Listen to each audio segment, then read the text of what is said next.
Oh, this guy is heavy on the Instagram game now. I can't stop him anymore. On the vlog grind. Yeah. Instagramming that we're vlogging and vlogging that we're Instagramming. Fucking Instagramception here. Vlogception.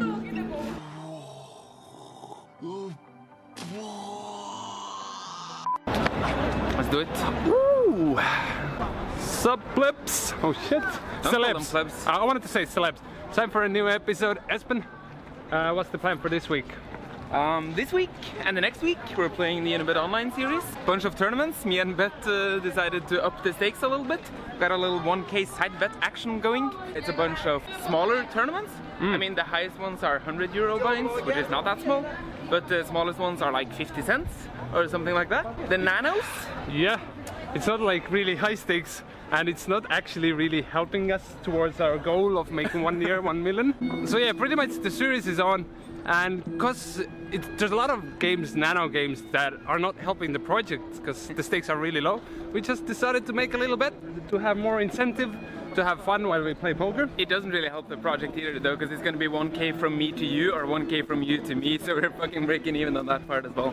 That's, oh shit, we should not do it then. So anyway, that's on. What's with the sports bet? That's gonna be in the next episode, but you're filming it tomorrow, right? It's happening tomorrow.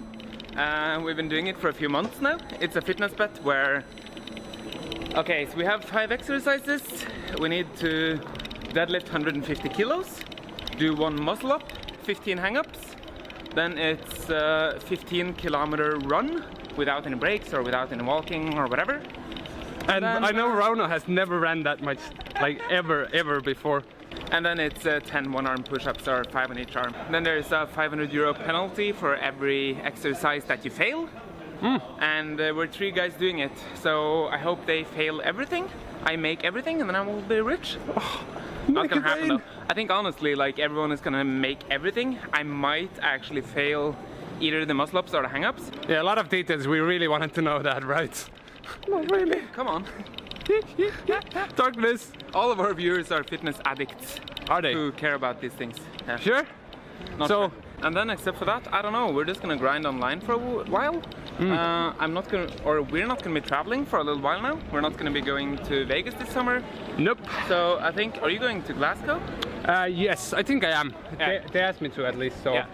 That's I guess we're going to UK Tour Glasgow then, which is the next one in a few weeks. We have a lot of weeks now to actually do what we were supposed to do this year, which is stay home, grind online, study a lot, do all that shit, you know? Oh, actually, talking about studying, we have this new bet for the next month, which is 1 hour of exercise every single day and 1 hour of study of poker every single day, which is, I think, really good idea. What's the penalty gonna be? Like 60 euros per day that we fail, I think? Yeah, so every single day we skip a day of doing exercise or studying poker, we have to pay out 60 euros to the group of other people. Yeah, so it's gonna be 4 people. It's gonna be us 3 roommates and then a Swedish friend of ours called Emil, who's in the mix as well. So yeah, he plays on Unibet as well, so shouldn't really incentivize him to study because I play a lot with him.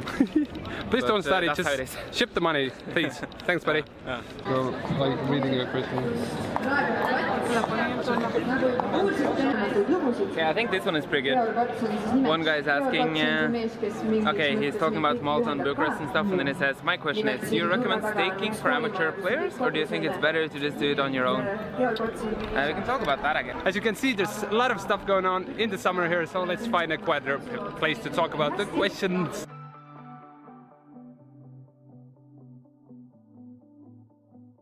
The best question this week, Espen, shoot it out.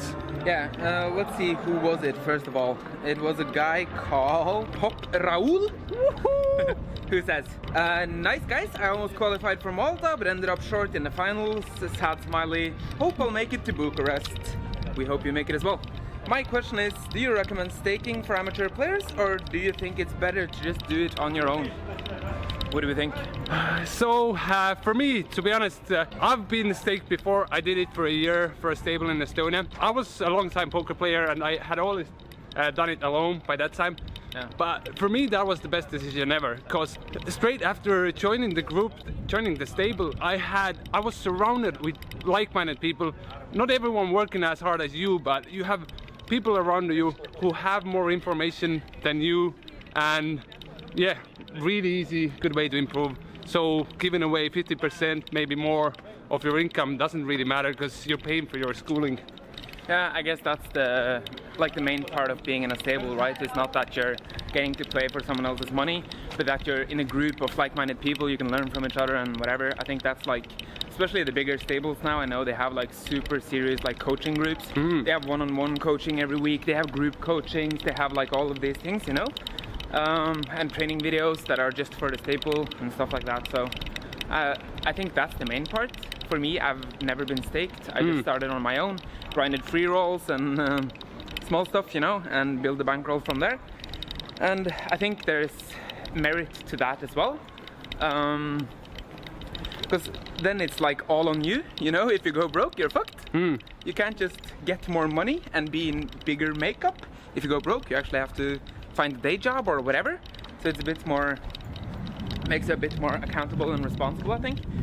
I know for a fact that a lot of people that are staked, if they go into heavy makeup for a while, you know, if they end up deep in a hole, they start playing worse. Say that you're 13 left in less than $1 million and you're in fucking 200k makeup, you know that your only chance to get out of this makeup is to win this tournament. You're not going to be as ICM aware, you're not going to be playing to make the most money, but you're just going to be playing for the win because you want to get out of this makeup, you're tired of it, you want to be making some money finally again, you know? But when you have no clue what is ICM, then you would be the same. That's true though. But bro, my vote is join a stable. Like, I know a lot of people who have done it, and usually it's amount of games you play or like a certain amount of time, and it's, for me, it was definitely worth it. Yeah, I say do it on yourself, be a man, grow up, do it by yourself. No, I'm kidding. I can see merits for both. Definitely. So yeah, good question. Yeah, hope you win the Supernova. So yeah, me and Rauno decided to come for a little morning walk, which is actually lately becoming one of my traditions. After a long poker session, I just come for a walk. It's healthy, it's good for the mind, because after a long poker session, your mind's gonna be rushing anyway. Funny, Rauno's nickname online is Rushi. How do you pronounce it? Roshi. So, oh well. Anyway, so meanwhile decided to do a bit of Q&A as well. So here we are. Keep shooting some questions. I know we've been slacking on the YouTube a little bit with answering the questions, but it would be really nice if you keep asking, dropping those questions and giving us some ideas. What do you want to hear? Remember, there's still a €100 ticket every week for the giveaway for the best question. What? Really? €100 ticket? Yep. Rauno said it every single week. €100, the Supernova itself. And this weekend we have Unibet online series, so the prize pool is way bigger than usually. So guys, drop the question below in the comments. See us!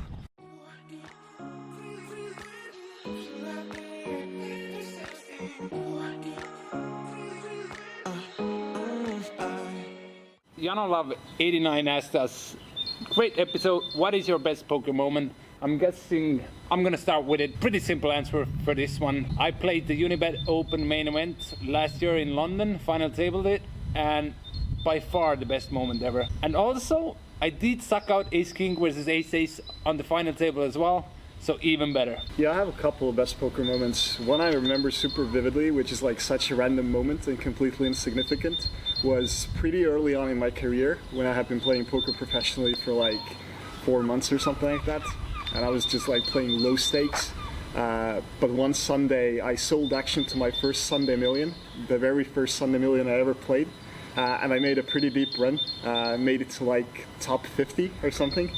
And then when there were like 50 or 60 players left, I raised Jack-free offsuit from under the gun +2 off 13 big blind stack in the Fedor Hals's big blind. He flatted, and then I c-bet some like random like ace, deuce 4, whatever flop. And that tank folded and I showed, and I was so happy with myself, even though the play was probably really bad. But I don't know, it could have been good. Like, the reason why I did it was me thinking that like I was perceived as a recreational low stakes player. If I opened there off of that stack depth, I've been playing pretty tight as well. They're just gonna give me so much credit. I really enjoyed myself. Oh my fucking god. Pop Raul asks, what poker book inspired you the most? For me, I think it was Mental Game of Poker. There's two books like this. I can double check it for you, but I think it was Mental Game of Poker because it had a lot of bankroll management stuff and more like mental game related stuff that actually mattered way more for me than strategic stuff. So what about you? Any books? Yeah, there are a couple of recommendations, I guess. Mental Game of Poker, when I first read it, was epic, a complete game changer. Changed my mindset in so many ways, gave me so many good mental models, how to think about variants, downswings, all that stuff. But it's actually not my favorite mental game book, even though it's really, really good. And perhaps like the most concrete, accessible book. But I think I enjoyed Tommy Angelo's Painless Poker even more. Like, coming from a meditation background, there was something in that book, like some kind of soul that I could really relate to. And it was written in a really cool and funny way. Like, it's kind of written as a fiction novel that has mental game lessons embedded in it, so I highly recommend you to check it out. And from theory books, I think the one that I've enjoyed the most is probably Janda's newest book, which is called something like Advanced, No Limit Hold'em for Advanced Players, Emphasis on Tough Games. That was really good, but Janda's first book is good as well. So yeah, those would be my recommendations. So guys, do you think this is it? No? Let's take a closer look of Tallinn.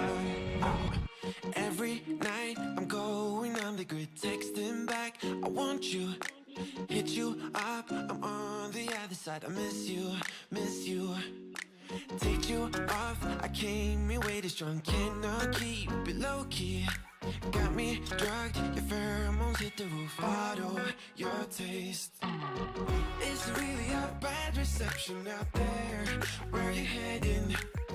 Why ain't gravity pulling you in closer to me? So yeah, in front of Estonian Opera House. In here, in this phone, I have the crypto numbers, the poker numbers, all the numbers. And yeah, I don't really want to tell you the numbers, so I'll just let you see it. Take a peek, guys. Take a peek yourself. Yep. As always, we're down on crypto. 80k. Bye-bye money. Poker-wise though, all good. Up 171,000 euros. This makes the total up 90,000 euros. Could be worse, could be better. So yeah, is what is. Let's move on. This chapter is closed. Bye.